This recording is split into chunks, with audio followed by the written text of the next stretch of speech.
Good afternoon, everyone. I am Chris Bandazian, Chair.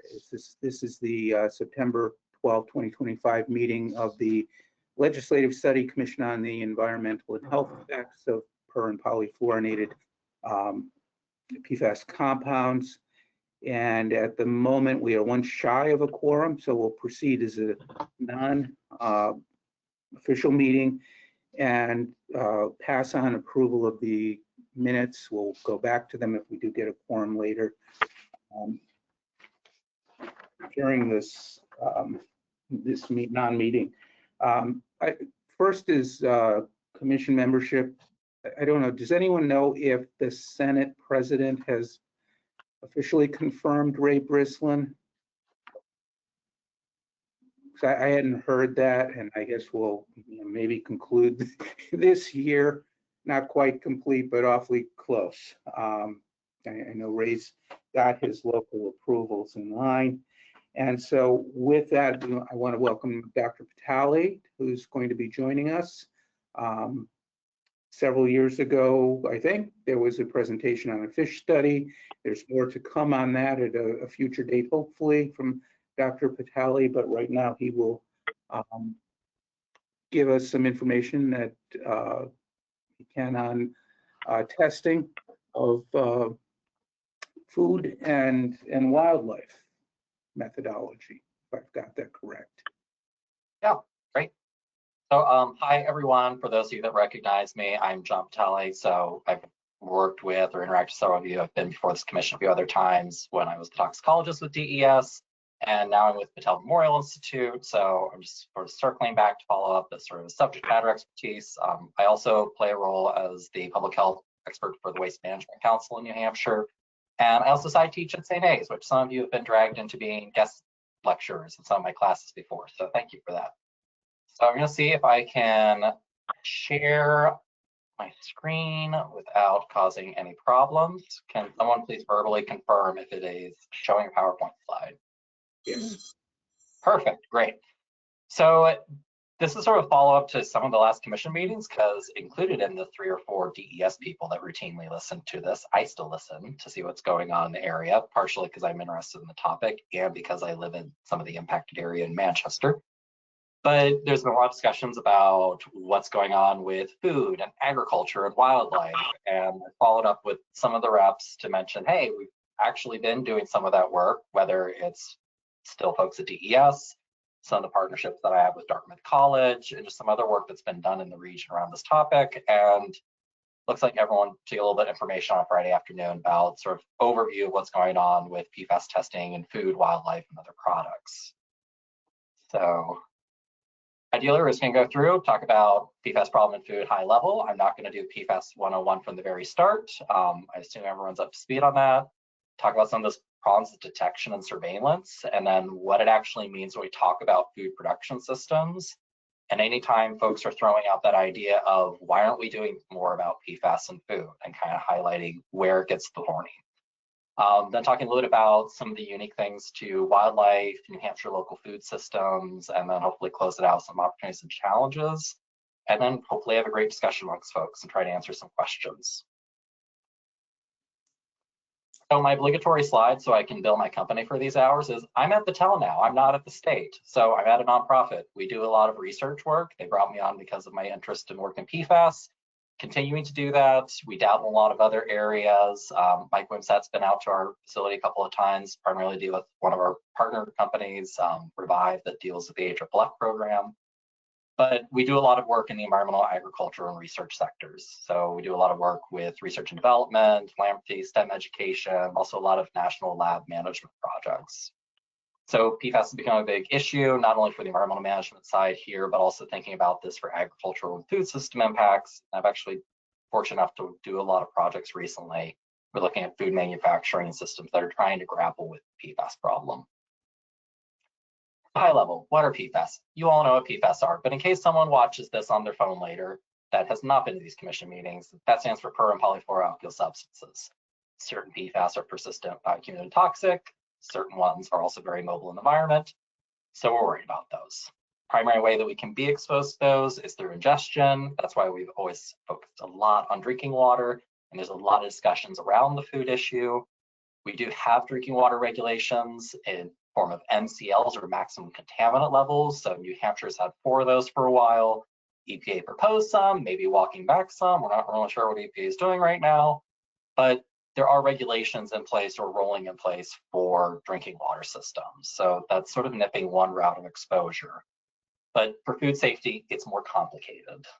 So for example, MCLs don't actually apply to food. And there's a large diversity in different kinds of foods when we talk about food. This is dealing with the same challenges that we used to have to deal with drinking water, where what are the federal guidelines? What are the different states doing? And then there's also these complicated layers of the perceptions of risk around health, legal liability, financial assets, and even just reputation for food producers. Now, another problem with thinking about PFAS in food, and this is something I kind of just wanted to dispel early on, is that PFAS in food is not looked at the same way that it's looked at in water. So some of that is just in how we try to quantify and estimate risk. So when we think about drinking water risk assessment, we're assuming someone drinks 2.7 liters of water every day, because we're trying to be as protective as we can with drinking water. But those numbers don't work out to be the same when we think about food. So oftentimes the numbers that we're looking at are going to be different when you're trying to screen safety or risk from food products. So when you convert a volume of water to pounds, it's a little bit easier to think about why there's such a difference in the numbers that we look at with food. Oftentimes in food, we're talking about parts per billion, not parts per trillion. And that's because, generally speaking, when you're eating food, it's a different density matter. So if we were to convert that same volume of water into pounds of food, right, you'd be looking at eating 18 chicken breasts a day. No one does that. Now, even when you start breaking down all the different combinations of food that can have, you still don't quite add up to some of those amounts. So that's, again, where when we talk about food safety, depending which food you're talking about, depending how much is being consumed, you're going to have different numbers. FDA in the United States has not actually set any kind of nationwide standards for PFAS in any food products. They've historically pointed to ATSDR's guidance as a screening tool, but again, they've not actually set a standard. And this has been mixed guidance across a lot of states, where the authority over food depends a lot on which programs exist in which states and what their statutory authorities are. There are some international bodies, or at least regional bodies, so for example, like the European Food Safety Authority, that deal with food safety in Europe and looking at risk and policy around that.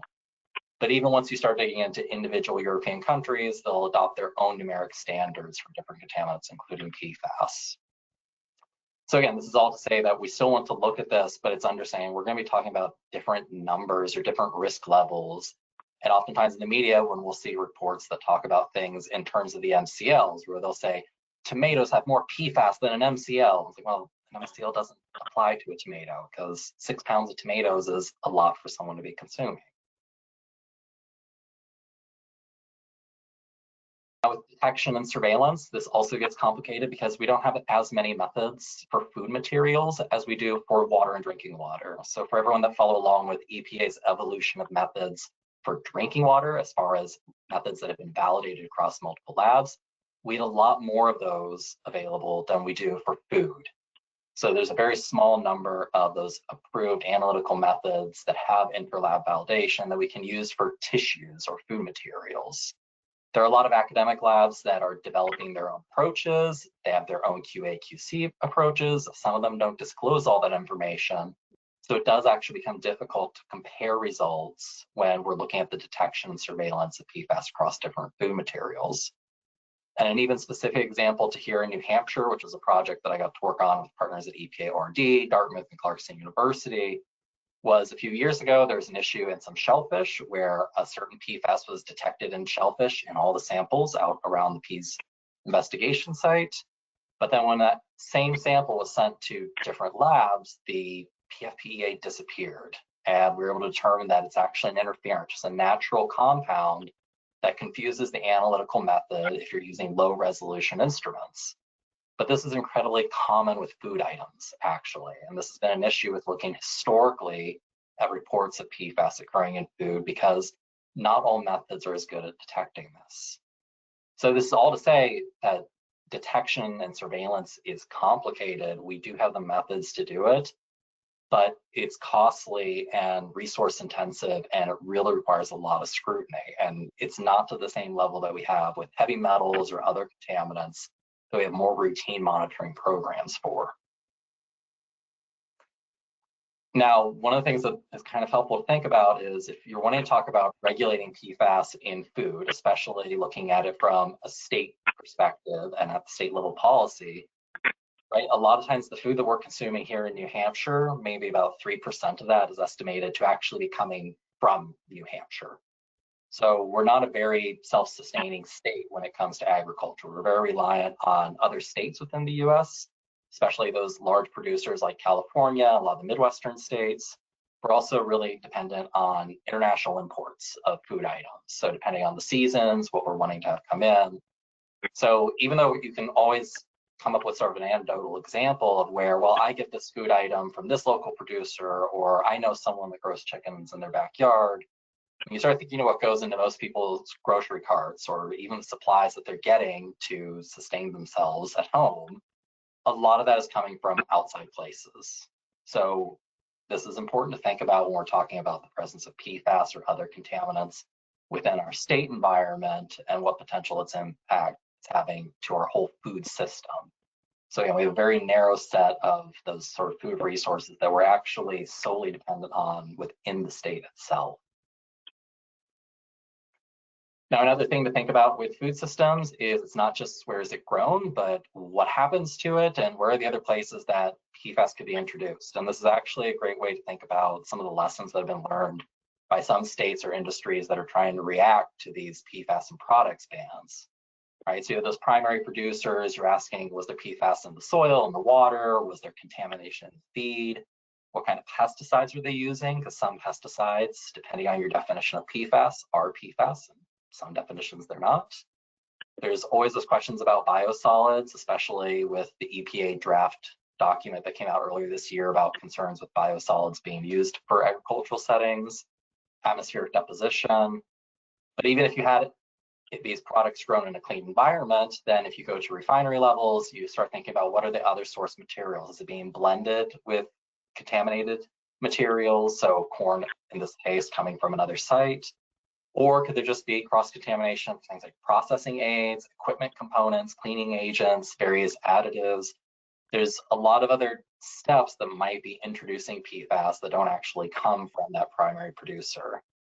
When we think about products, we're typically thinking about packaging. Again, that's where a lot of these PFAS and product bans seem to be really targeted at, but not necessarily getting upstream to sort of this protection stage. And then finally, with food items, we really have to think about what else are you doing with that? So is this being blended, or this primary product being blended into something else?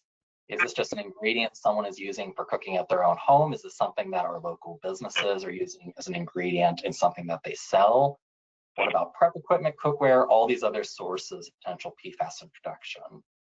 This isn't to say that the system is overwhelming and impossible to think about, but it's important to realize that if we say we want to get PFAS out, it's where do you want to get it out? Or where do you think you're going to be the most effective at doing that? Now, for local food production, right, when we think about large food processors, industries, we do have some food manufacturing and processing facilities in New Hampshire. So an example are certain large-scale breweries that we might think about in Merrimack area. So you have those entities that are doing a lot of production, large scale, then they're distributing it out nationwide. But then we do also have like our local growers. So that broad category of agriculture, even aquaculture and farmers in the state. I'm going to start thinking about homesteading, which is getting a lot of popularity in recent years as people are looking to be more self-sufficient, even though it usually means bringing in ingredients from further places. Backyard growers, and then this other final category of hunting, fishing, and foraging, which we've done some research here on in the state. And it's also probably the most localized, most focused sort of interconnected way to get exposed to the environment.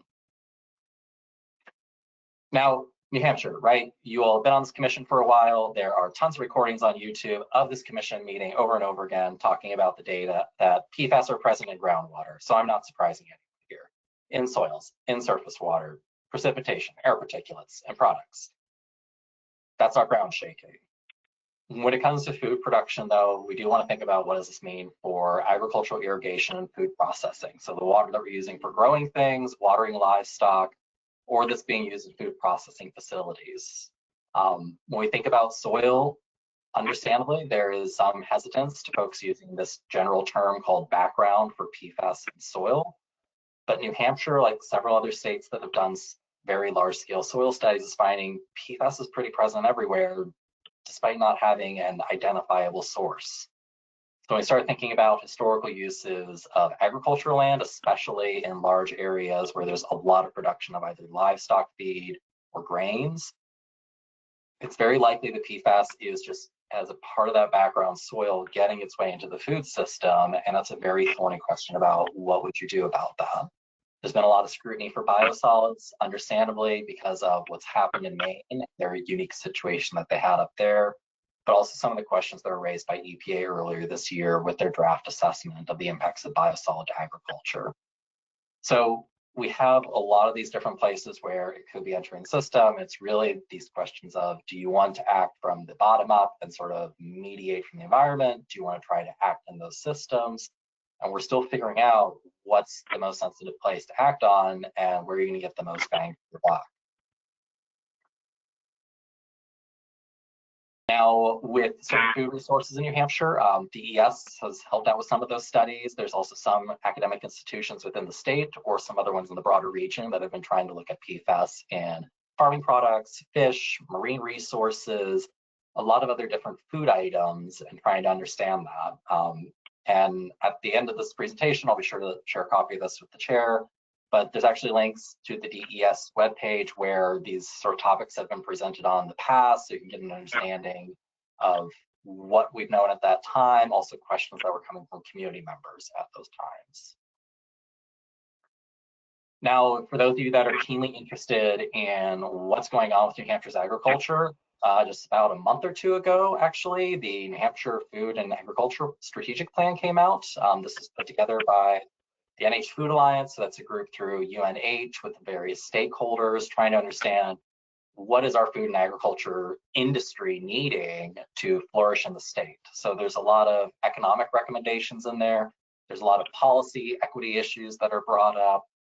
But also, if you go through this document, they do identify 3 points where they've recognized PFAS as something that is of interest to the farming community and stakeholders in the state. And their specific recommendations, not mine, their recommendations, were 1, legislation to consider the PFAS and biosolids amendment issue. They don't exactly spell out how to do that, but right, based on the language of this, there's the concern there, but they're sort of punting it to the legislature to figure out what that exactly means. But also funding remediation and trying to help figure out what methods are available to actually help deal with this challenge. So this could be thinking about remediation as far as what do you do for farmers that have impacted groundwater? Do they necessarily need treatment? What would the best options be? How cost affordable is that? Or if you're actually talking about soil management, what would that look like and what effective technologies are out there? And then finally, they also identified a sort of recommendation of helping to expand the extension lab's capabilities. So UNH has an agricultural extension program. They have a lab that's there to do soil testing, not for PFAS, but for other things that farmers are interested in the soil, and identifying sort of what this cost would be to help them bring on staff and capability to either provide that testing or funding to subsidize the testing so farmers can begin to understand the scope of this problem. Now, another thing that gets overlooked because it's popular in social media and no one's happy when you point fingers at something that's popular in social media, is homesteading and small scale producers and some of these folks that are, making batches of muffins or jams or pickles in the case of Manchester. We had a recent news scandal about pickling. But folks that are doing homesteading, so these very small scale sort of producers that, they're going out, they're buying ingredients in bulk, and they're using their home kitchen to make different food items. There are some regulations within New Hampshire for which of those requires licensure, certification, but almost all of this is strictly focused on rules related to microbial contaminants, not chemical contaminants, at least to say PFAS, but other emerging contaminants or even other chemical issues. And a lot of times these can be deferred out to local controls. So in the case of some cities, they have more authority than others over what they'll approve for these sort of homesteading producers. And when we start thinking about PFAS and product bans, that's going to be a great way to help sort of direct these folks away, hopefully, from getting these kinds of items. But when we also think about the age of the internet, people being able to order things in bulk, there's a question, I mean, are people inadvertently introducing PFAS into these products? And is this the place where you want to act, or is this not worth the fight? Now, at the really local level, so the most intimate connection that we can think about is some of these foraged items, local fishing, harvesting, subsistence fishing.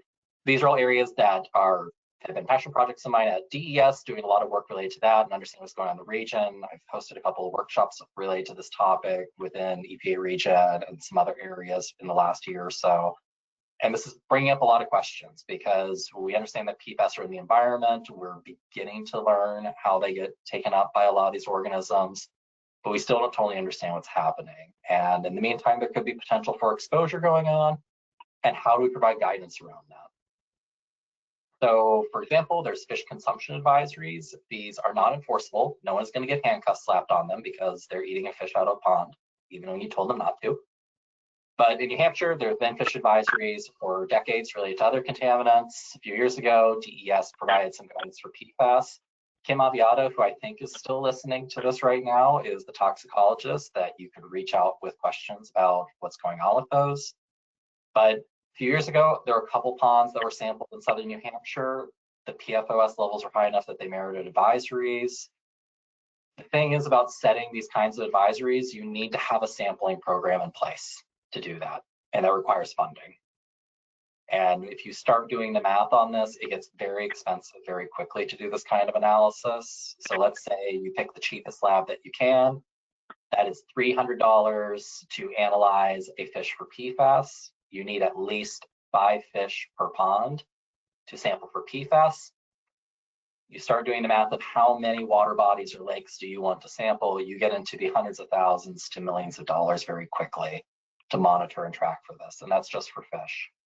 I know that there's been expressed interest in the past in other states looking at other game animals and species, so turkey, deer, whatever people might be picking off. Just think about that sort of sampling of what kind of resources does that take if you want those kinds of monitoring programs to provide that data, to provide the guidance. Most states do not have the funding resources for that, let alone the lab capacity. So this is a large challenge to folks that are wanting to get this kind of guidance put out for their local resources. Now, with Dartmouth's collaboration, we have a bunch of data that we can go through and do a bunch of data presentation slides. It's also a Friday afternoon, so I'm just going to do the high-level version of this. You know, we've done work looking at seafood consumption patterns and a precursory survey of PFAS concentrations in certain seafood items. One, that's a published paper, and also two, there's a link there, community engagement session for PFAS research in Great Bay, where some of the researchers that did that work actually give an overview of the findings, what they're planning to do next, what the considerations were, and also questions from community members there. We've also done work with shellfish and invertebrates in the Great Bay. We also have some extended work with the Department of Defense looking at food web uptakes into various marine invertebrates in the Great Bay. We've published on that. We've had several presentations on that. That again, if you're looking for, you know, a 2 to 3 hour webinar that goes over those topics, there are the links. We're about to publish some research on PFAS in finfish from the Gulf of Maine. So think about things like winter skate, cod, certain finfish that are typically caught and used either by fishers or used for fish feed and certain aquaculture practices. Surprise, there's PFAS in there. It's pretty consistent with what we're seeing with a lot of the international research, what's present in ocean species. And then finally, the data that we're hoping to be able to maybe come back in the fall or early winter and present on is some of those southern lakes that were sampled and have advisories on them. We went back and resampled as a part of a US Geological Survey project to understand how are PFAS actually moving through the food webs here, moving from sediment to water, to plankton, invertebrates, fish. So it's looking at a lot of the same lakes that already have advisories on them, but basically reviewing for a larger suite of PFAS and more things that were sampled So it may provide some information on how to infer PFAS concentrations in fish based on what's in the water column. So thing to think about with your opportunities, because you all are policymakers and your legislatures and you're trying to find ways to move forward with this, is, asking first off, are your state programs funded to do this work? A lot of PFAS analysis is restricted by how expensive it is. So whether that's identifying funding that goes to statewide contracts, like what New Hampshire has, that's a pretty nice deal for nonprofits and local municipalities and other groups to use, or is that bolstering the state's capacity to do its own analysis or other institutions within the state to support that analysis at a different rate? There's also understanding that analyzing PFAS in food is really complicated, not only selecting how to do it, but how you would do that for individual food items. So oftentimes your stakeholders, so your producers, your growers, those other folks, they do not have that expertise. They're needing some of that help. So it's either putting together that information for them or identifying labs that can competently do that analysis, because analyzing different food products is tricky. You can't analyze a carrot the same way that you analyze milk from PFAS. They're two totally different materials. They have their own unique challenges. But another thing to think about with this is there's a public health side that is very easy to advocate for, to say, well, you don't want PFAS in anything. We need to test for it. And the moment it's there, just ban it. And the problem is with a lot of food products, especially in places where we're now finding it at lower and lower concentrations, you're going to run into a risk of alienating farmers, growers, and producers from being willing to engage in that, because they're going to face potential litigation risk, reputational risk. They could lose their access to the entire market based on PFAS testing results at this time. So there's a lot of hesitancy from food producers, growers to get involved in this, not because they are not interested in protecting public health, but they're genuinely concerned about their livelihood being lost over engaging with this at any level. And that's a really tricky thing to look at. So I know in Massachusetts right now, they're proposing a bill for farmers that would absolve them from being held to account from the state if they find that there's PFAS on their land from biosolids or any other past practices. So the idea of the legislation is to absolve the farmers and not hold them accountable to the state. That still won't protect them if anyone in the marketplace finds out that they did test for PFAS and they know that they have PFAS. So they can simply be cut off from co-ops or other groups or other food processors. And you still run a great risk being a farmer right now, being willing to engage with this. So there's also ideas around supporting, like UNH had recommended through their report, of supporting soil testing programs. So if farmers want to independently go out and get that information, start thinking about their strategies, providing some of that support that way instead of going directly to testing their products. But there's just really this broader overarching theme of identifying and applying effective remediation technologies and source reduction. So PFAS products ban is a great start for that and trying to reduce what's coming into the system. But there is going to be this challenge of, when we're not just talking about drinking water, when we're talking about various forms of groundwater, surface water, soils, and we're talking about food production, what systems are effective for removing PFAS enough, but are also not going to exacerbate other contaminant issues, whether they be man-made contaminant or natural ones, that could also be in the soils as well. And that's an area that we haven't really dabbled in when we thought about remediation technologies, is in those kind of systems where we could be exacerbating other contaminants, are we possibly making them worse by chasing only after PFAS and only thinking about this one contaminant problem? So with that, I wanted to keep it short and sweet because it's a Friday afternoon and it would be cruel and unusual to take up an hour and a half of your time. So I was hoping we could open up for some questions or discussion.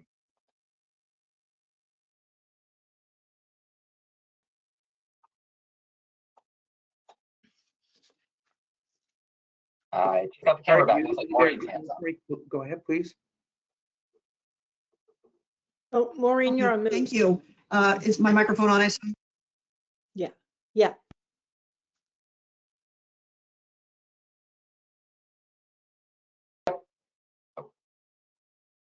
Did someone actually have a question for John? How about now? Now we can No? hear you. Okay, thank you. My language great. Thank you for that. Okay.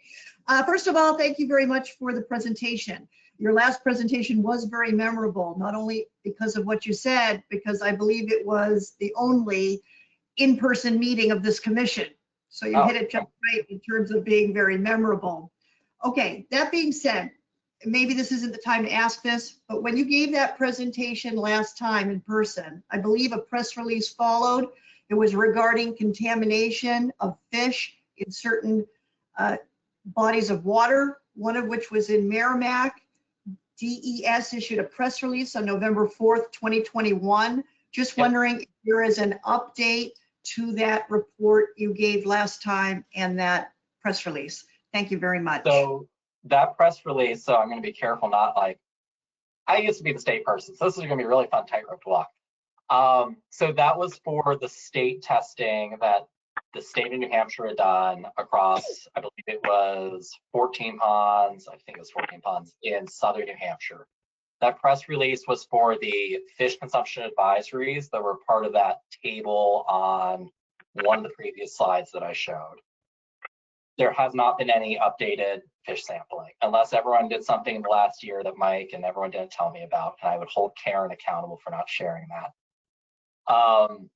But additional sampling hasn't been done since that time, because similar to other states, the cost of resampling water bodies for PFAS is, especially in fish tissue, is pretty prohibitive. So that funding that was used at that time was part of that initial infusion of money to do research activities by the state. They used some of the money to go out and do that initial sampling. That pond in Merrimack was Horseshoe Pond. Horseshoe Pond, yes. Yeah. So there's interest in Horseshoe Pond for two reasons. One, because it was in Merrimack, and there's been other, like, there was other samples of fish from previous years that have been collected that they weren't analyzed for PFAS, they're analyzed for mercury. So I was like, okay, we can go there. There's also the issue of there's a former metal plating facility nearby. So it was not surprising to see PFOS in fish near a metal plating facility. That was one of the ponds that was resampled by Dartmouth's group. We're still cleaning up a lot of the data with that and checking, doing a lot of QA/QC work because PFAS is a nightmare sometimes. But the results are pretty similar with what we're seeing in the preliminary data with what we saw then. So the numbers haven't really changed. So really the advisory that's in place right now is just about the same as what it would be if you were to recalculate it on the current numbers, but we want to get those finalized. So our plan is once we've QA/QC'd all the data, we're going to be sharing a copy of the fish tissue data with DES so they can review if they need to update any of the fish consumption advisories. But nothing has swung so wildly that it's going to. We kept an eye on the numbers because even if it's preliminary, we don't want to sit there and say, wow, the concentrations have gone up 100-fold. We better QA/QC this before we share anything with others. So we haven't really seen any change in that. What I will say more broadly across just the New England area is since then, other states have done sampling for fish, and even in areas that don't have known impacted sources. So no AFFF is known to be there, no biosolids are known to be there, there's no industrial source. You're still seeing PFOS sometimes at comparable levels to what we're seeing in a place like Horseshoe Pond. So we're still trying to figure out the rhyme or reason of how these things get taken up. And just like how a lot of the states have been seeing the sort of pattern of PFOS and certain other PFAS generally in soil concentrations widespread, we're kind of seeing that in surface water bodies, and PFOS and certain PFAS just accumulate very well into fish. So it's most likely going to be, if you start testing for it in fish, you're going to find some level that you're going to have to figure out how do you want to handle that. Thank you for the answer. Thank you. Yeah. Rosemary? Thank you, Chris. Thank you, Dr. Vitale. That was a great presentation.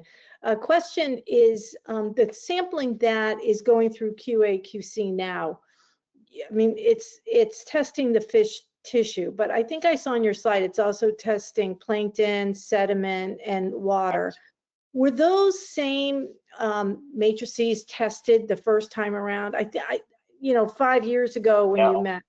Oh, okay. So water and I sediment remember were seeing that data. sampled.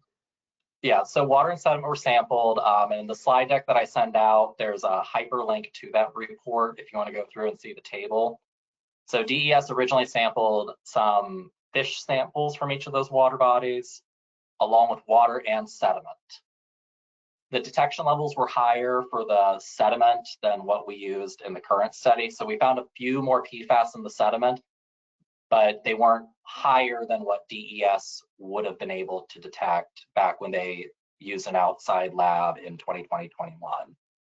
So we expanded it by basically including invertebrates and plankton and a few like forage fish to understand how's PFAS moving through the food webs here. Because if we can start understanding that, we can start trying to figure out how do you calculate a fish tissue problem based on a water sample. Because if you can get to the point where you can just go out and sample surface water and determine if there's a problem, that is so much cheaper, and you need fewer samples to do that than going out and having to sample a bunch of different fish to figure out what's going on. Yeah, thank you. That's good. I'm glad I didn't miss something years ago, because I didn't remember all those other things being tested. And then I have one more question. You mentioned, plant uptake of PFAS, and you specifically mentioned fungus. And it brought a question to my mind. Do you see different kinds of plants having a higher uptake or like more affinity to hold PFAS than other plants? Yes, it's all over the place. It depends on the plant. It depends on which part of the plant you're talking about. It also depends on the growing conditions. Okay. It is a huge headache right now for the agricultural sector of people that are doing sort of PFAS research, because again, PFAS aren't following a lot of the rules that we used to see with other contaminants. So the big general theme with PFAS in plants is short chains and carboxylic acids are more likely to be taken up than longer chains and sulfonic acids. Oh, interesting. Good. So it's this weird inverse of what we see with animals, but it also depends on which kind of plant you're talking about, which part. So like protein-rich plants like soybeans seem to have a different profile than what you might see in water-rich plants like lettuce. We still have only a smattering of that data. Maine is doing a lot of that research right now because they do have a very unique agricultural problem because of their historic biosolid practice, what happened up there. They put a lot of money and research into that. I'm really excited for NUMOA this upcoming year because hopefully they'll have some of their data to share at that meeting. But they've been doing a lot of that work up there. So that is going to be kind of a boon to the region by when they can finish up that research and share those results. A lot of others are going to be able to apply that. But we're still not nearly as far in plants as we are in animals, fish, or other things with understanding uptake of PFAS. Great, thank you. Maureen? So it's mind-boggling. We have a contamination area that we know that now extends to 9 communities, and we have a consent decree that's very limited. And the only piece we've ever had in the off-site part of this investigation was many, many years ago, 2017 or so, there was a work requirement to Saint-Gobain to test fish in Dumpling Brook in that area. And of course, it was dragged out. There were excuses made. They said the fish were too small. It wasn't the right water level. Oh, now it was mating season. And after, a few years, it just never was followed up on. So I am a big believer when I look across the map of the nation and I look at the states that are more aware of their issues in agriculture, foraging, fish, backyard farmers, all of it, they've done the work. So I realize we don't have funding sources for this in New Hampshire, but that doesn't mean it's not a problem. And what really frustrates me here is we have a known responsible party for at least the area of the consent decree. We know we talk about 9 communities attributed to a source, and then we have this limited area. But even in that area, I get questions all the time from people about, there's one woman in town who not only has a sizable flock for eggs, she also harvests the meat, and she forages, she harvests venison. She's got mad crazy nice skills for a young woman. I don't know where she learned this stuff. She's quite amazing. And she's asked me recently, she and her partner have a lot of health issues that are very similar to patterns in their neighborhoods. And they want to know, with their water being remediated, that they're decrease their body burden by what they have around them for food sources, which they go local and natural as much as possible. So when I inquire, who's doing that work, of course, Maine has the grant, and they've had several grants, even for chicken and fish and eggs and all of it. So it's very frustrating because people in this area who stopped their water exposure on their own well before it was remediated, and some of them didn't stop it till it was remediated, many of them are very concerned about their additional exposures in terms of all of these things. So when we look at the fish testing that we did, we know it was varied across the state. It was a great sampling. It wasn't specific to the area that we know is the epicenter. I do realize that fish uptake PFOS more than PFOA, small reassurance, but we don't have signs and warning and any effort to just let people know, other than Facebook posts where I'm thankful when I see people talking about where are good places to fish, when I nicely point out that they might want to catch and release. I don't get any pushback on that, which is kind of cool because you never know who's going to tell you, don't tell me what to do. But it's only citizen to citizen. There's nothing there to let people know that they shouldn't be doing that. The studies and the things that we hear about, the general public is not going to hear that unless there's signage. And for whatever reason, that has been very, very difficult to get. So all these recommendations for funding for various pieces, we have legislators on here, people feeling pretty discouraged right now about funding sources. But my point is, we have a responsible party. And in the course of this investigation, I know you can't answer that for me, John, but I just want to put that out there on record. They haven't, really been held fully accountable for the environmental damage that they've done. I've done some testing of foam at Twin Bridge Park. It's paired with water samples from earlier this year on my own. What good does it do when it's not on record, right? It's PFAS, drain pipes over near the Depot Street boat ramp that come from street runoff that come into this area right before the place. If anybody knows what I'm talking about, you walk underneath that cool stone arch and get to the river. Very hot spots in data, especially in the Reeds Ferry area. We need this looked at and paired with what our full exposure is. And we can't fix it, but we can let people know so they can protect themselves. And that is maybe low-lying fruit, public education and assumptions that we can make based on what we know everywhere. We don't have to prove it. It's kind of common sense.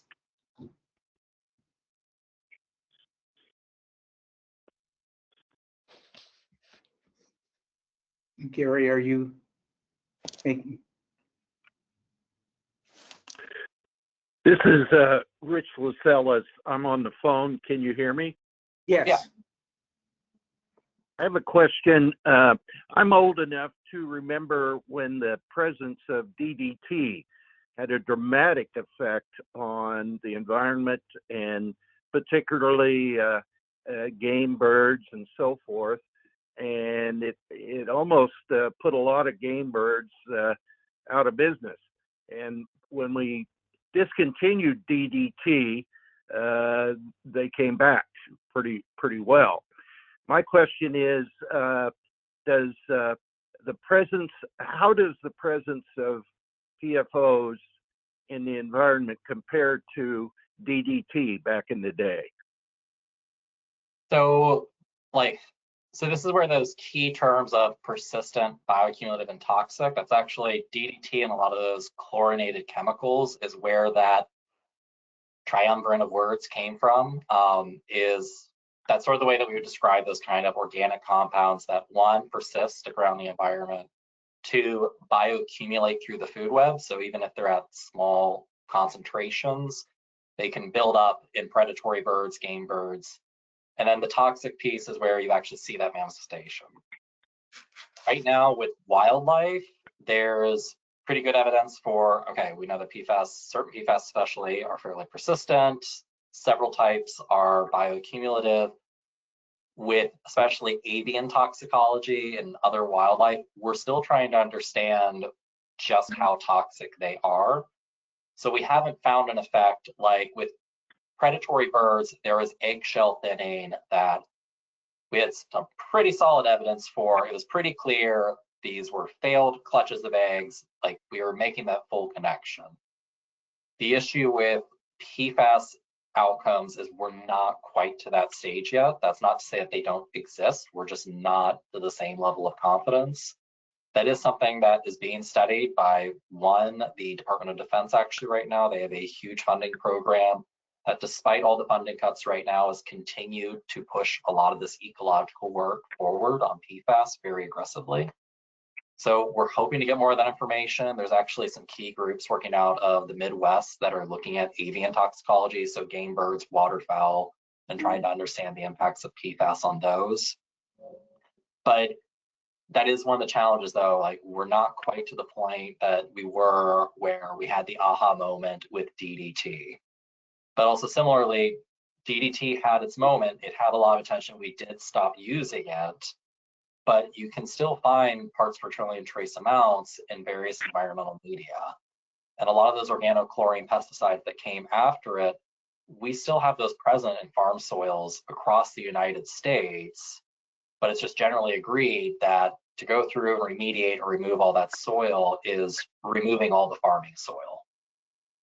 So we leave those in place. And that is one of the issues with some of these persistent compounds is there gets to be the question of what's effective treatment, even if we know that it's going to have those potential impacts.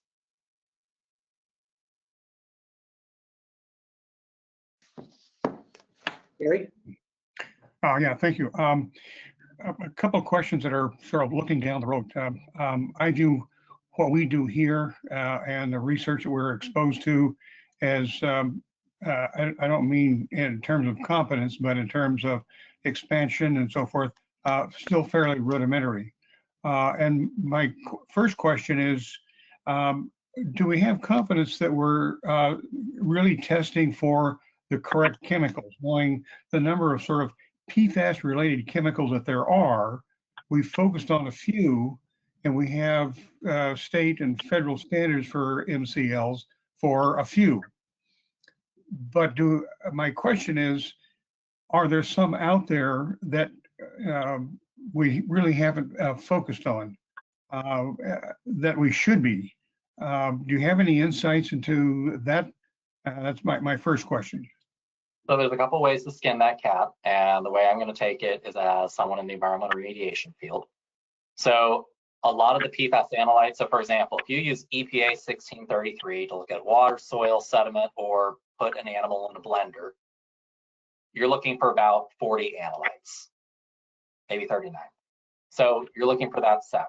Is there a larger universe of PFAS? Yes. Is that larger universe likely at your generic PFAS sites or maybe in the wilderness?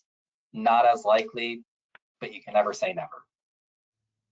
So when we're talking about food testing, if you're looking at agricultural products, if you're looking at things that are being grown in the wild or in soils or being irrigated with water, that list probably makes sense to look at because that's going to give you the most orthogonal data set to what you're going to be comparing things to. Right. And even if you have some of those precursors present, they're probably breaking down.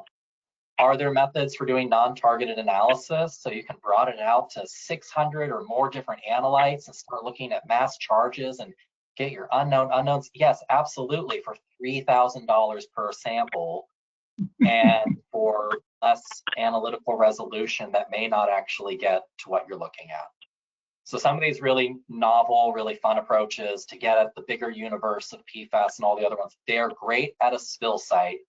They are not great in a backyard garden, unless your backyard garden is a spill site for some reason.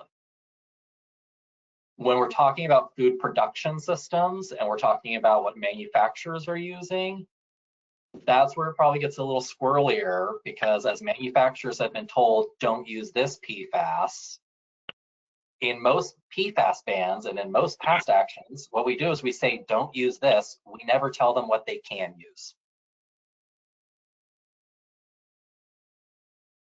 So they switch to something else, and that's where the PFAS game has been making newer and newer PFAS that, okay, we made a slightly different one. So it's not that one. Great, we can't analyze for that one now. So in manufacturing processes, that's where more of these exploratory analysis are being done, because people are now trying to figure out, wait, what did my producer start selling me when I told them I can't use PFOA anymore? So there's really sort of two areas to ask that question. You'll get a different answer, if that made sense. Yeah, so in other words, we just have to keep our ear to the ground at this point to see what is being tested and et cetera. My second question is again, fairly general. How does this kind of study that you're doing with sort of specific PFAS fit into the larger, quotes, plastics picture, in the sense that plastics are so ubiquitous? I mean, in terms of what we use on a daily basis in our kitchens and everything else, but we're exposed in the ocean and everything is, how does that interdigitate with the bigger, quotes, plastics picture? I'd say poorly, because a lot of the PFAS that we're looking at, we're very focused on non-polymer PFAS. So those are PFAS like PFOA, PFOS, they are dissolved chemicals in the environment. Yes, can you make connections to different PFAS being used in plastics manufacturing? Absolutely. Are we collecting data in any way as a part of our studies in New Hampshire to make those connections?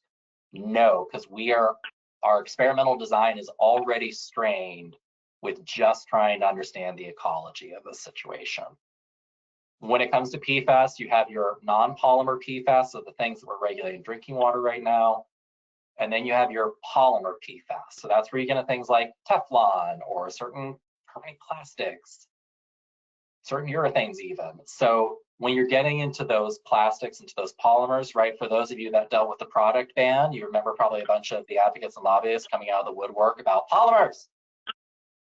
That's a different realm of the PFAS situation that does start bridging into the question about plastics. Are you talking about plastics as a whole, microplastics, nanoplastics? But that's a separate thing from what we're trying to evaluate in this study. Is that going to be a challenge moving forward? Yes. Would it be great to collect all that in the same data? Absolutely. Is anyone going to fund us for that at this time? Absolutely not.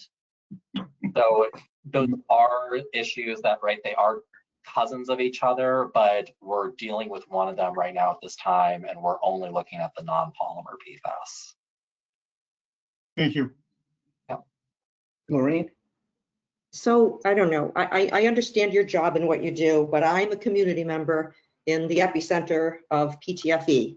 10 years of PTFE use at least, before it was APFO, which is Teflon, which is a fluoropolymer. Yet, as we look at, you know, the regulatory, which is focused on legacy PFO and PFOS primarily, the EPA, you know, filed to vacate the rest of them. It wasn't even far enough. So it's forgive me, but it's just really frustrating to hear. We have a source, we know what it is, and it's fluoropolymers. Yet industry has this playbook that they don't want to count that as PFAS. They want to alter definitions. And in jobs that have people like some of you that we count on to support us, the little people on the ground, you have to follow the regulations, you have to follow the funding sources, you have to follow testing. There's these data gaps that are just insane. We are a data gap, you know, the full, you know, in the early meetings. I mean, if anybody remembers me back in the first 2 years of this, I was like a crazy lady, as they did call me, but I was rattling off, you know, let's say them all, PFHBA, PFBA, you know, there's all these short chain and all these other ones that Don is familiar with. He's seen the breakthrough. They test at higher levels of many of the legacies and many data points here. You know, we haven't looked at the whole problem. This commission, you know, that Nancy charged many years ago is geared to the Southern New Hampshire investigation. And I've been on it for a number of years, and I'm glad for what we do and the reports, but it is very frustrating that we don't seem to be meeting the needs, you know, of the residents of this community who really aren't being served by what people need to know. and how they can protect themselves. There's a huge elephant in the room here. And when you address that polymer issue, that really irks me, because Saint-Gobain changed their name at the beginning years of this investigation, not because of the investigation, because they had pivoted Saint-Gobain Performance Plastics. They didn't change their contracts when they legitimized the plastics division. It's fluoropolymers. So we have to really educate ourselves on this. People, who have to speak for themselves. And I don't know, it makes my heart pound. And I know there isn't a real question, but I'm well, I'd like to point out that 9 years, and there's a lot of information that a lot of people on this call, Nancy and John in particular, Rosemary, based on her background, a lot of high-level information in the community, not just us. And people are so frustrated because we're not looking at the whole known. We're skirting around many, many things. And I think the polluter has been well protected by New Hampshire. They have been calling the shots and picking and choosing and dragging things out. And, we're 9 years into this, and we have this commission that has recently been reinstated for another 5 years. And, I'm not going to wait for money to do more testing. We can't test our way out of this. We need to develop a better plan of how to support the PFAS impacted communities that are the biggest and largest contamination, investigation, and exposure site in the history of New England. That has to be put front and center. Thank you.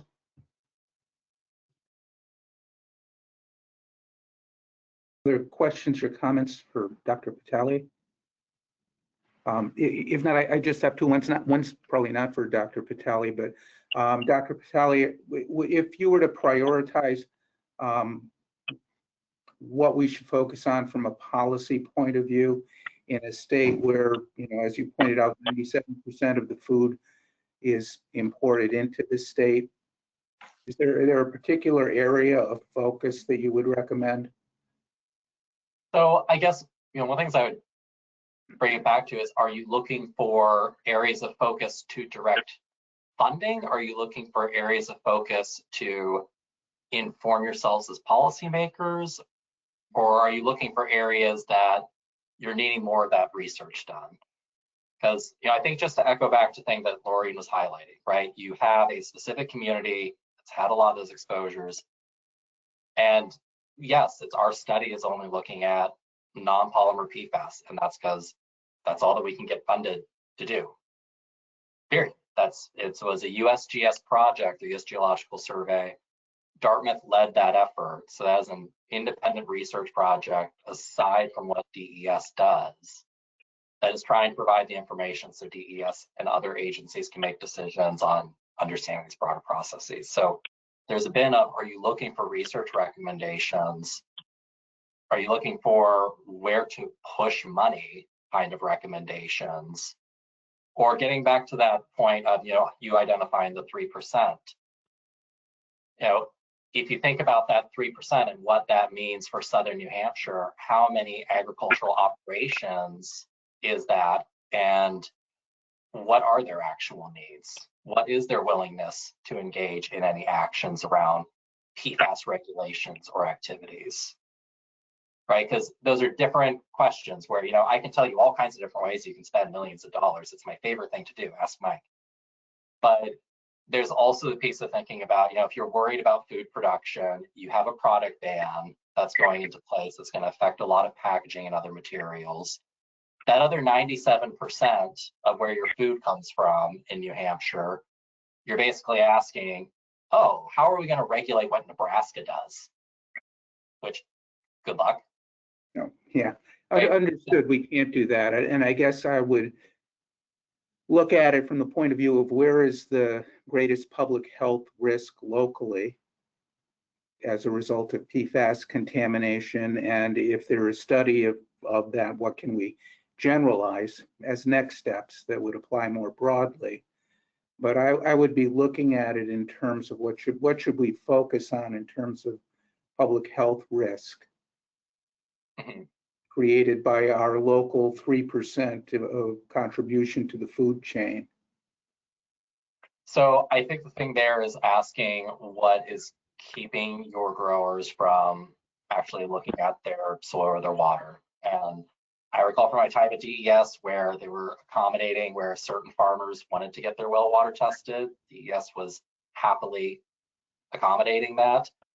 But I know also from talking with the UNH extension program, who has been aggressively trying to figure out how to help farmers, not just with PFAS, but thinking about multiple contaminants at once, because PFAS isn't the only spooky thing out there, right? They're really the ones that are going to be focused in on making those recommendations. And if you go back to, I can find the slide, hold on, I'll do that. That'd probably be the easiest thing, is just to point back to UNH, throw them under the bus. Right? As far as addressing biosolids, that is already sort of an evolving thing. You're leading a lot of other states as far as doing testing and characterizing that and understanding where it's coming from and where it's going. As far as remediation goes, there is a question in the air of if farmers have impacts to their groundwater supplies, what are their options?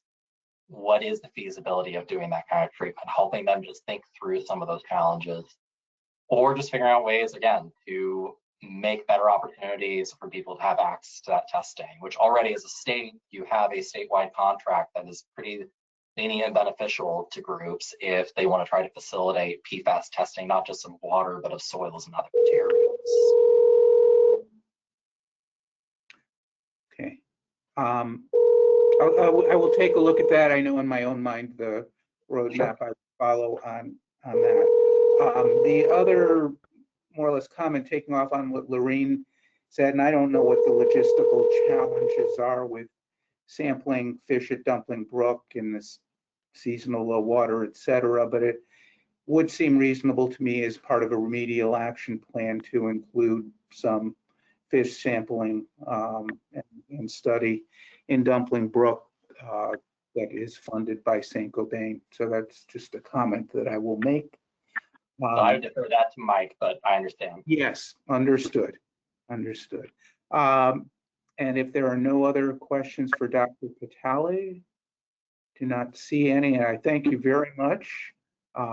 Look forward to hopefully seeing you again in a few months. Thank you so much. Okay. Thank you. Thanks, John. All right. Next, we have the DES update. Thank you, Mr. Chairman. Good afternoon, everybody, and welcome. I hope you all had a nice summer. Glad to be here with you to provide the DES update. So I think, as everyone will remember, back in August of 2023, DES was notified that the facility would be closing, the Merrimack facility would be closing, and we've been working to monitor that, the work that was done to do that. Since that time, and as of July of this year, the demolition of the former facility is nearly 100% complete. All materials have been removed from the property and disposed of, with only the concrete pad remaining at this time. The remaining work to be completed includes decommissioning of a final stretch of sanitary sewer piping that's located within the railroad right of way, and speaking with St. Gobain just recently, they're, as often happens, they're having some trouble coordinating with CSX to make sure that they can get the necessary access to take care of that. The company, I know, has notified the town and closed out its demolition permits, and fencing and cameras will remain at the property for security purposes. The company's been evaluating the potential for leaching of PFAS or runoff or leaching of PFAS from the concrete slab that remains at the site. That's being completed by their consultant using leaching environmental assessment framework methods that EPA has established. And there'll be a link to that reference documents on that in the notes for this update. And essentially they've been working on doing a simulated rainwater runoff test with excuse me, with samples of the concrete from the facility. So we don't have that data yet, but we're hoping to receive that in the coming months, and we'll evaluate that when it's received. We have been receiving periodic status reports on the work throughout the process, and there'll be links to a number of those in the notes on this. And we have also requested that the company provide a final demolition and decommissioning report that documents these efforts that we'll have once that's completed. Moving on to the clean water drinking water remedies. As everyone on this call knows, since the fall of 2022, the company has been using two contractors, Second Wind Environment Water Systems and Culligan Water Systems, to install point of entry treatment systems at selected homes that have had their wells impacted. And as of September 9th, 748 systems have been installed. And with all the criteria that are required to deem them complete, 707 of those systems have been considered officially complete. Those same contractors, or I'm not sure it's the same actually, but contractors for the company have begun periodic maintenance on the POET systems in accordance with the point of entry treatment system work plan. Certainly that maintenance is with those same contractors. And we received a report on May 9th of 25, summarizing the results of those installation efforts and the associated system monitoring that's been done through March 31st. That we continue to review that report, and we'll be providing any comment as needed. And actually the chair had reached out with some questions about some of the data, and Andy Fuller and Jeff Martz worked to provide some answers and some updated information about the results of that testing. As far as drinking water connections to waterline systems, the company's been completing construction work for those installations within the towns of Litchfield, Bedford, Londonderry, and Merrimack. And as far as the areas with existing water lines where just connections were required, construction associated with the Hillcross Road area in Litchfield was completed, and I believe the paving should have been completed this past spring. And there were a total of 55 residences that were connected to the water system as a result of that effort. There are more details that'll be in the notes on that, but I've gone over those a number of times, so I won't read them now. As far as water main extensions, the water main extension on Brenda, John, and Edward Lanes in Merrimack has been installed. Testing is complete, and the service applications have been received from all of the 26 eligible properties. The service line connections and the interior water meter installation work has been completed at all 26 of those properties, and paving and restoration activities to be completed this year. Connections to existing water mains in Merrimack and Bedford began back in July of 24, and they've installed a service line from the curb stop to the end at 36 locations. There was one curb stop that still requires some work. Water meters have been installed at 12 locations in Bedford and 23 locations in Merrimack. And as a result, the bottled water deliveries have been discontinued. There was one property owner that opted to have a line extended from the curb stop to the house, but not to connect the home's plumbing. A total of 6 properties did not respond to the application request for those areas. For more recent term sheet attachments 23 through 26, you recall that there are attachments to the term sheet that identifies which properties have been identified for a water remedy and whether that's a water line connection or a POET. There are 12 properties with proposed municipal water connections in these recent term attachments, and they're proceeding with the water line work for those properties, either with their existing contractors or through change orders, or they've issued new contracts, and work on those properties is proceeding. DES, with regard to Londonderry, DES met with the company and the town of Londonderry and the water utility a number of times. We're still working on that We are very hopeful that we are close to completing that agreement for extension of water main on High Range Road and service of about 300 properties to the west of High Range Road in Londonderry. So that has been taking much longer than we'd hoped, but the town and the company are very engaged in that right now, and we're hoping to get that reconciled as soon as possible and get scheduled together for construction of water line and connection of those homes. We have been periodically receiving updated proposals from the company to remedy additional water supply wells within the consent decree following the initial agreements back in 2022. So that's those term sheet attachments. So the most recent one is term sheet attachment 26, which was received and reviewed in July of 25. That includes an updated list of remedies for all the properties. So the term sheet ends up being sort of a comprehensive reporting each time. We anticipate that attachment 27 will be submitted later in September. Hold on just a moment. I had sent an email earlier to someone who's trying to make sure that it's actually real, and I need to let them know that. Good on them, they're being careful. So I apologize. It's one of the hazards of being remote and having your computer in front of you.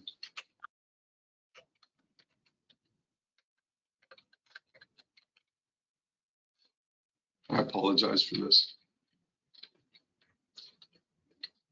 I've been asked if I'm a robot many times, so.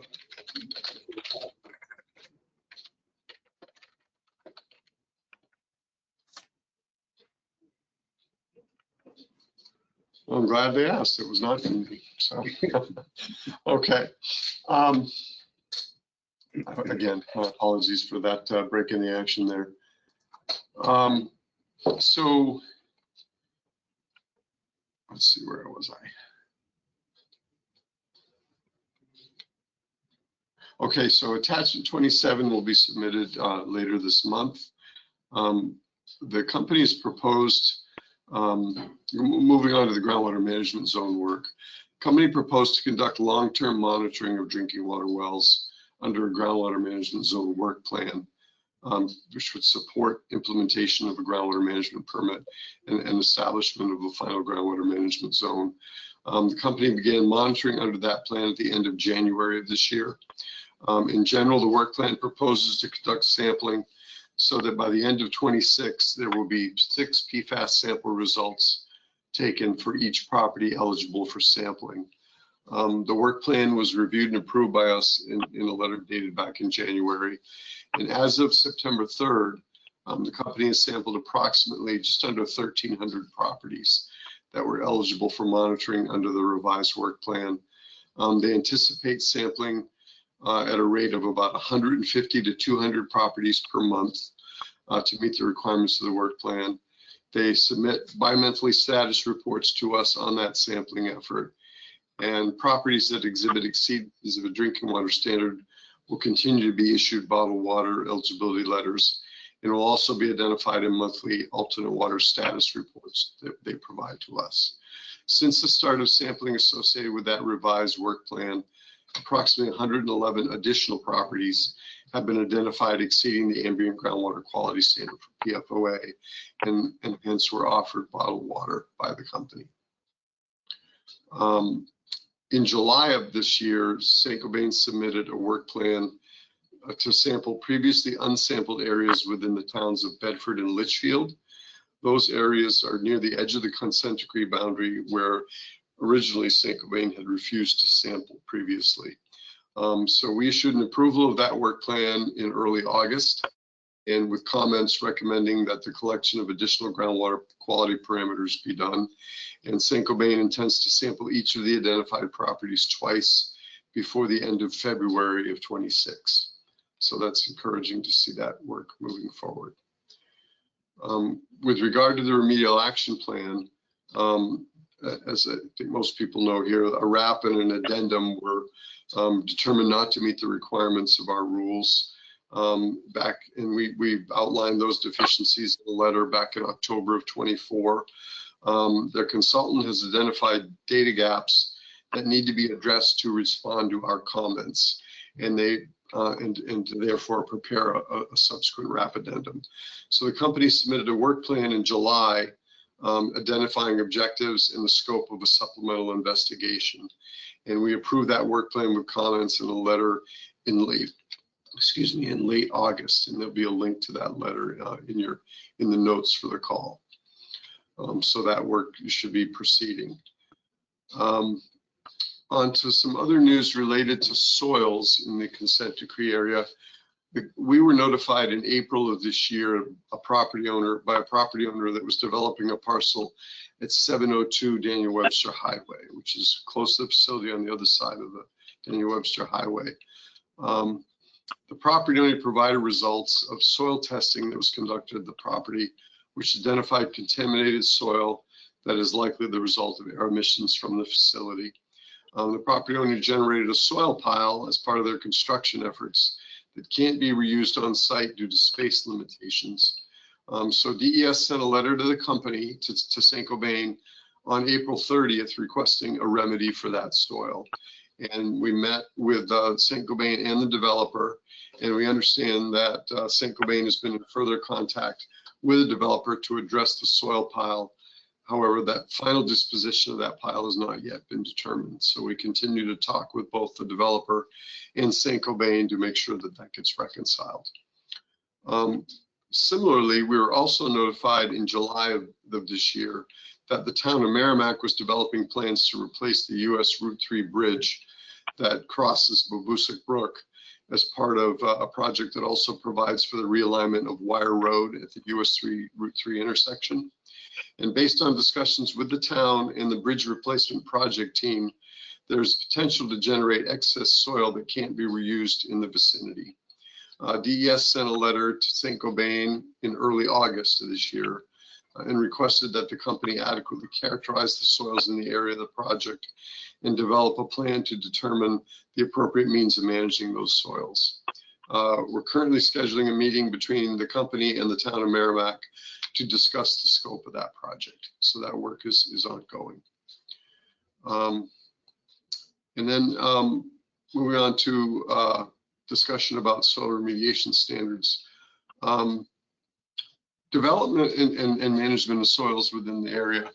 Development of soil remediation standards for PFAS and the recent commercial, municipal, and residential development activities that are being performed within the outer boundary, within the consent decree area.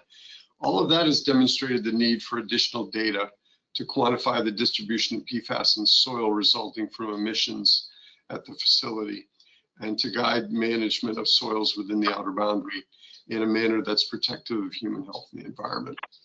So in a letter of early this month, the September 8th letter, and there'll be a link to this in the notes, DES requested that Saint-Gobain submit a work plan to evaluate PFAS distribution in soil within the outer boundary, within the consent decree area. And we requested that the work plan be submitted by November 7th of this year. And we anticipate that the results of the soil sampling effort would not only refine the understanding of the nature and extent of the impacts resulting from the emissions from the facility, but ultimately would be used to develop guidelines for soil management practices within the outer boundary as development projects continue to occur. So, you know, obviously, no secret, this is a remarkable impact, you know, a huge impact area that not only has impacted groundwater, but of course has impacted soil, and it poses really unique soil management challenges that we've never really seen before, because in the past, the sites we dealt with have been, you know, even though we've had some big sites, that none of them as big as this one, right? So we usually have, you know, questions about how soils can be managed, and it's not uncommon for significantly expensive, you know, problems to create themselves as a result of contamination at a given site. You know, many thousands of yards of soil that may be contaminated and need to have to find a home, perhaps at an authorized facility off-site. But this, you know, goes beyond that. This is just, you know, this area of tens of square miles of potential soil contamination. It means we're going to have to come up with, we need to understand it better, and we're going to need to come up with a creative way of dealing, of practically speaking, dealing with the soil contamination in the area in a way that's protective of human health in the area, but also doesn't create, a untenable situation where every yard of soil that gets picked up has to go to a landfill or something like that. So we're really looking at that, and it's going to take some time to sort that out. But that's the first step in that, is getting a better understanding of what the soil quality is and what the distribution of contamination and the levels of contamination in soils within the consent decree. So this is the first step towards that endpoint. And then beyond that, the update notes will contain the usual statistics that are at the end of it. And with the exception of Londonderry, most of really all the other towns, the remedy implementation, whether it be water line connections or point of entry treatment systems, are in the, typically the high 80s or 90 percentile. Basically, that those are largely complete. But of course, in Londonderry, we have a really large project that we're still trying to sort out. So that level, we still have the lion's share of clean water remedies, at least with respect to water line connections, need to be completed. There have been a lot of point of entry treatment system connections that have been made, the ones that have been approved by the company. So those are largely complete. But the water line piece in Londonderry is still really the big missing piece here to that story. And with that, I'll be happy to field any questions. Maureen? Hi, Mike. Good to see you. Happy fall. How many homes approximately are between that 4 and 11 parts? When you said they're proposing continued monitoring, I assume that was the chunk they were talking about. I don't know if that's correct. Oh, you mean the additional monitoring? And I'm not sure what specifically you're asking. I think at one point there was a count, and it was a good amount of private wells that were in this area of, the testing and the remediation GMZ stuff, and they were between 4 and 11. I don't think it was even 12. I think it was 4 and 11 parts. There was a number of private wells in that data set. Do you know how many that is currently? I don't have that in front of me at the moment, and I don't want to misspeak. Somewhere I don't think I talked about anything. I don't think I made reference to anything between 4 and 11 on this call. We've talked about statistics like that in the past. Yes. And they're in some of the prior notes. But I don't think that I've talked about any of that here. And I don't think that's in these notes. So I want to make sure I answer your question. So if you want to shoot me an email, I'll make sure I understand your question and make sure I get you an accurate answer, and then I can include that in the notes when I provide them to the clerk. I think it's important to include that number 1, and number 2.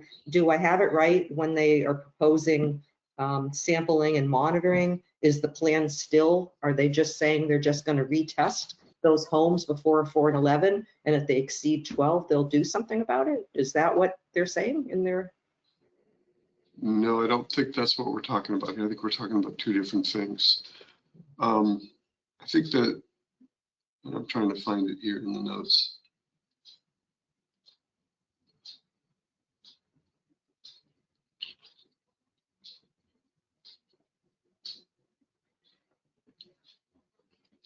So I think I mentioned in one part here that as part of the revised GMZ work plan and the sampling they've done to support that, there were approximately 111 additional properties that were identified exceeding the ambient groundwater quality standard. So those were ones that were over the 12. So those, when those have been identified, they've been offered a safe water remedy under the terms of the consent agreement. But I don't have that number.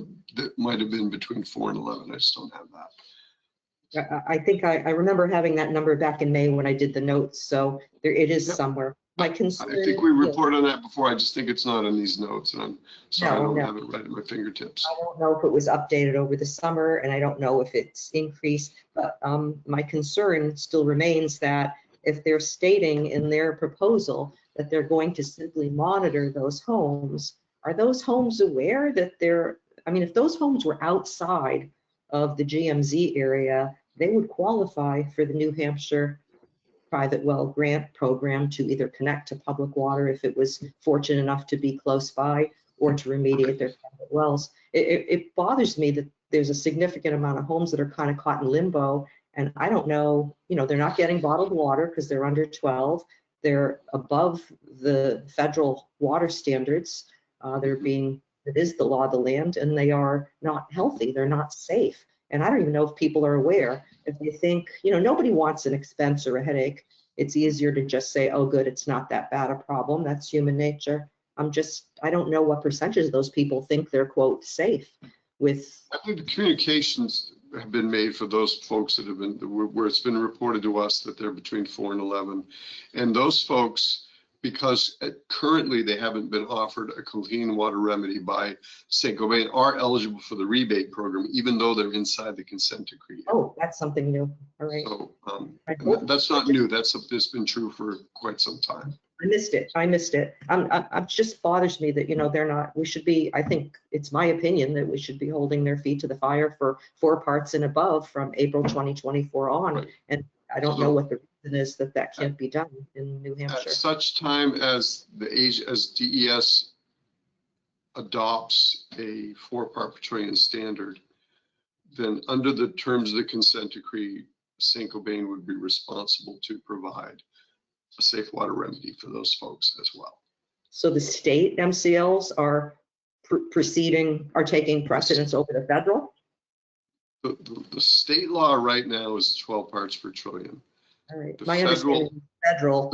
There's a phase-in period for the federal standard, and because the federal government has been a little bit fits and starts on this 4-part per trillion. I don't even think we have the actual final date yet. We knew what it was for a while, and then they changed it. But my understanding is that the time for the time period for, and this is I'm not a safe drinking water person, so I'm not the expert on this, but the time period for the states that have approved, drinking water regulatory programs, delegated programs, to adopt that federal MCL is around 2 years out. It may be a little sooner than that now, I'm not sure. Yes. But the department has stated that they will meet that deadline. I can't tell you, I don't know when we will actually adopt that, but to the extent there's a specific requirement and a date, we've asserted that we will meet that deadline for the adoption of that federal standard. So in full disclosure, I am a party, is an intervener, in that challenge to that. Just want people to know that. I don't think it's a conflict of interest given my role as a citizen representative, but just for the record, for people to know that when they looked at that 5-year, compliance, the first 2 years was for testing, because there are states out there, unlike New Hampshire, who really hadn't started that process. So given that New Hampshire has one of the first with the GIS mapping and everything that was done back in the day, we have the data. We have data that other states just don't have. In an ideal world, we would have just bypassed that 2 years because we're ready to go and taken advantage of the money that was there last year, but we didn't. That's not realistic. But the fact that it's 2 different things. One, we have, law of the land, which gives us the ability to do that, but maybe you need directed by the legislative body to do that. It sounds like you do, because the other part of it doesn't mean that it's not the law of the land for the 5 years, which is now they're trying to bump it out to 2031. It means that it's meant to give larger systems that chance to test, design, engineer, and be in compliance. Yeah, I understand what you said. It's so important to note that the federal drinking water MCL applies to regulated public water systems. And as you alluded to, that those regulated public water systems have a period of several years during which to come into compliance with that. They're not. So even though we've done everything we can and our water systems have done everything they can to make sure that they're serving clean water that doesn't have any detectable PFAS, the technical legal requirement is that by a certain date, in some cases somewhere on the order of 5 years out, that they meet that standard. So if a water system today is above that 4, but below R12, then they are compliant for the time being. All right. Now, the consent decree for Saint-Gobain basically references the ambient groundwater quality standard, which is a different standard. It's a state standard. It's not a drinking water standard. And that is basically what we can enforce against Saint-Gobain, to require that any properties that are whose wells are impacted above that ambient groundwater quality standard, they are required to provide a clean drinking water remedy for them, a safe drinking water remedy for them. And so at such time as we adopt the federal MCL at 4, we would anticipate that the ambient groundwater quality standard would also go to 4. And then under the provisions of the consent decree, we would be able to enforce the 4 on Saint-Gobain instead of the 12.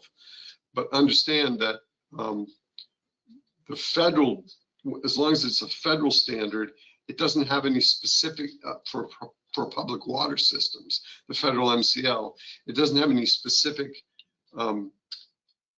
applicability to Saint-Gobain and its provision of safe water for private, non-regulated public water wells, or private drinking water wells, as opposed to public water systems. So it's I know it's a little tortured in its language, but I'm trying to make sure you understand the distinction. I do understand it, and it's good to lay it all out there so we kind of have it on record, the explanation for anybody else who's wondering. I appreciate the fact that the private well rebate program was offered to people within the responsibility, but regardless of what everybody in the public's views are on regulation or anti-regulation or somewhere in between, because it's a hot topic right now. I still feel, you know, it's a darn shame that those public dollars are being used to offer that when we have a multi-billion-dollar, you know, profitable, you know, responsible party. We're paying once again for what we didn't cause, and that's the frustration. Thank you.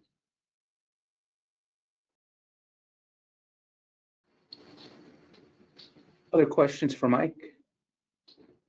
Don, go ahead. Thank you. I just wanted to make sure I understood what you were talking about as far as the Saint-Gobain proposing to characterize the soil. I believe you said within the outer boundary of the GMZ. Was that what you were referencing? I kind of switched. So it's really within the consent decree boundary. So if you look at the consent decree, the outer boundary is essentially the whole consent decree area. There's been a lot of reference to that inner boundary, which was what they called a pre-GMZ. But really, at this point, that doesn't really have any meaning. The important determinative boundary is the outer boundary of the consent decree. So if I say within the consent decree or within the outer boundary, those are the same thing. And that's basically stemming from the fact that we now have soil standards that we can look at in comparison, and that's kind of what is. I mean, before that, we didn't have any standards. Well, yeah, I guess real standards. So now that we have standards, is that what's kind of driving this? Or I didn't know that this was being planned until I just heard Well, this. I think we've always been concerned about this. From a regulatory standpoint, it's obviously helpful to have a enforceable standard that you can point to, right? And based on what we know, there are very likely millions or billions of cubic yards of soil within the consent decree boundary that exceed that standard. And they don't exceed it because they got global deposition from global winds. They got it because there were emissions from the facility that deposited, substantial amounts of this contaminant onto the soil. And that's why so much of the groundwater is contaminated. So we've always known that. We didn't have to have a standard to know that, but having an enforceable standard that also makes people who are doing a project look at it and say, ooh, I'm digging up soil here that's clearly above the standard. What am I supposed to do with it? Right. So. Right. Yeah, because I mean, that is an issue. I mean, you see dump trucks full of soil driving around town, and you don't know if they're, my understanding was it was always the goal of trying to keep the soils within that boundary and not export beyond, And I don't know that, I can almost bet you that the vast majority of construction companies wouldn't have a clue if I mentioned that to them. And I don't know if there's some kind of a way that they need to understand that, because they're the ones who are going to be transporting the soil. So I guess it's just a recommendation or comment about maybe having an outreach to those companies that are in that business might be a good idea, so they're aware of it. Absolutely. I think that's going to need to be an important component of an overall strategy for managing soils within the consent decree area. Right. Absolutely. And just one last question about the remedial action plan of the site. I thought in the last minutes or so, I remember hearing that something was supposed to have been submitted. Was it August? Do you have a revised deadline or a current deadline of when they plan on submitting? They're looking for quantifying or collecting some missing information, some data gaps, I understand, correct? That's right. So we got, and it'll be in the notes here, we received a work plan in July this summer that identified the scope of that supplemental investigation. And there's a link to that submittal in the notes. And we also issued in late August a letter that approved that plan with comments. And there'll be a link to that in the notes as well, so you can look at the details of that. So are they going to submit a report on their additional findings before they go into the next design of the remedial action, or are they just going to come out with another revised remedial? No, I think we'd certainly be looking for a report of the results of that additional work. Okay, so the actual remedial action plan is probably still not expected for 6 months. Yeah, I think that's probably. I put a specific time on it, but it's still out there. And I've looked at some of the responses and letters from DES to St. Gobain. I just don't remember. Is there a clear directive that monitored natural attenuation is just not the solution to this problem out here? I know they have 2 bites at the apple, and I think our writings, if you're talking about the site proper itself, not the overall larger area, but with respect to that, I think our writings and communications to them have been very clear that just monitoring this contamination over time is not going to be an acceptable remedy. That's in large part why we rejected what they have provided to us so far. Right. Okay, thanks for those clarifications. That helps. Rosemary. Yeah, thank you, Chris. Mike, just prior to this meeting, I sent you an email following up about the soil issue. And I had met with the town manager today. And, you know, it's really frustrating for the town not to have any resolution or plan for what to do with all that soil for the bridge reconstruction, because there's nowhere for it to go, because it's over a Babusick Brook, which feeds into Sauhegan, which feeds into the Merrimack River. So one of the things that I'm very concerned about is when I see the delay of the property owner at, what was it, 700, whatever, Danielster Highway, the guy that's building the pickleball court, the delay in getting St. Gobain to resolve the soil issue on his site. Because I think he's going to need to have that soil removed, but because of the contamination, it's going to have to be treated differently. I'm looking that if that same delay occurs for the bridge reconstruction, it's going to add a tremendous amount of cost and really extend the timeline of that project, which is linked in to the Everett Turnpike widening. So I guess I'm asking, is there anything, do you have any hopes or plans to urge St. Gobain, or do we have any remedy to get them to resolve those issues in a timely fashion?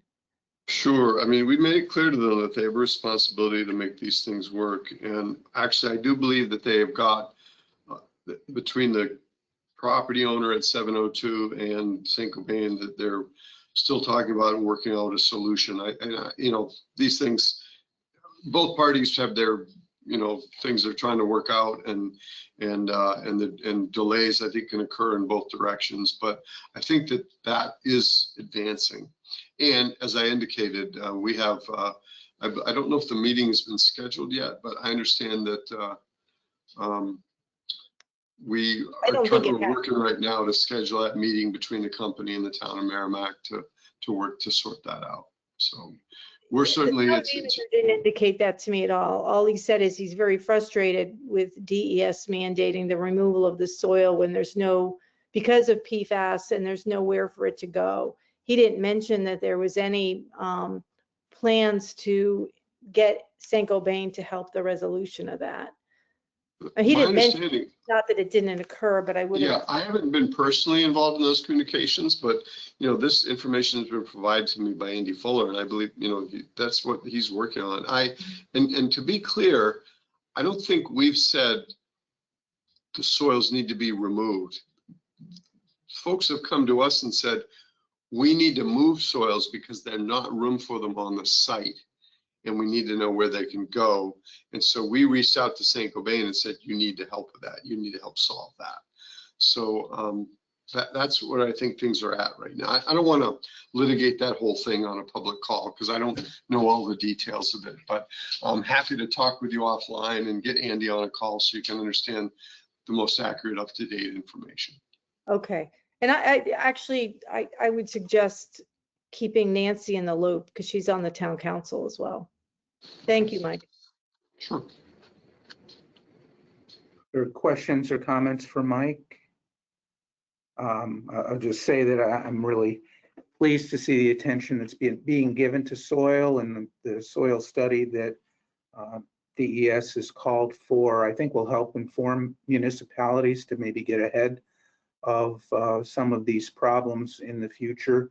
There are lots of development projects that aren't large enough to trigger alteration of terrain permits, and they're just not going to get the scrutiny that is needed unless municipalities are on top of it. So definitely those results I think will improve awareness of that need. With that, I don't think Whitney Hammond is here today to provide a DHHS update. Before we move on, does anyone have anything to say about DHHS or health studies that are ongoing? If not, I don't know, Maureen, if there's a way to know yet what's been proposed for LSRs. Thank you. As I mentioned last week, the House filing period is next week, September 15 through 19.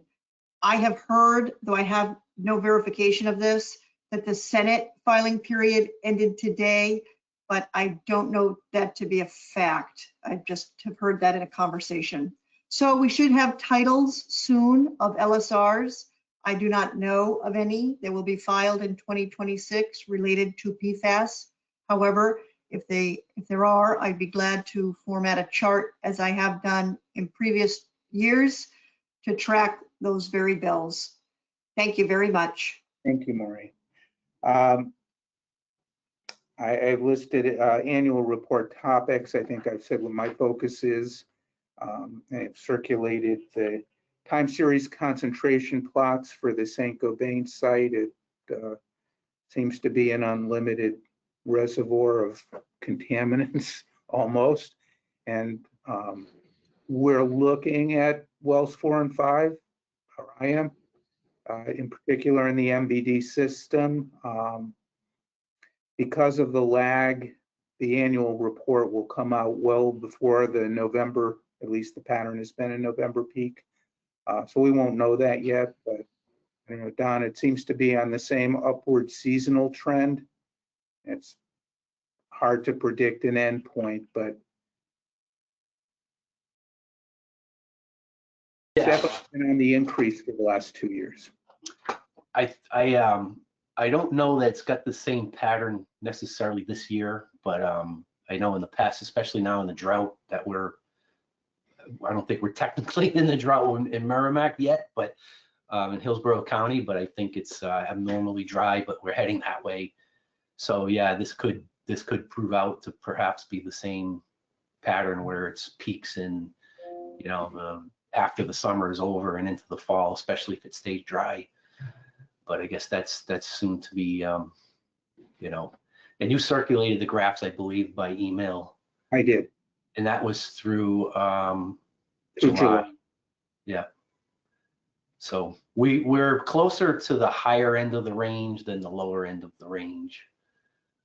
So there's kind of the overall trend seems to be slight increase from where we were, you know, 3 or 4 years ago. So does that exists? Okay. Since we now have a quorum, I'd like to go back to the minutes of the June meeting. And, you know, a lot of individuals had difficulty getting in, but I just want to note that in addition to those listed present at that meeting were Amy Costello, Tanya Donnelly, Kimberly Queenan, and Wendy Thomas. So if that's the only amendment, I guess I would entertain a motion to approve as amended. I'll do that. Make that- And second by Rosemarie, and thank you very much for doing those minutes. All those in favor, or any questions or comments? Seeing none, all those in favor, please indicate aye. Aye. Aye. Any opposed? Right, that's unanimous, and I will, Mr. Chair, Yes. I would abstain. I don't think I was present at that meeting. but I'll note that in with the attendance, and Tanya Donnelly is doing the minutes, so I will let her know that. And with that, is there any new business to attend to? And if not, I will entertain a motion to adjourn.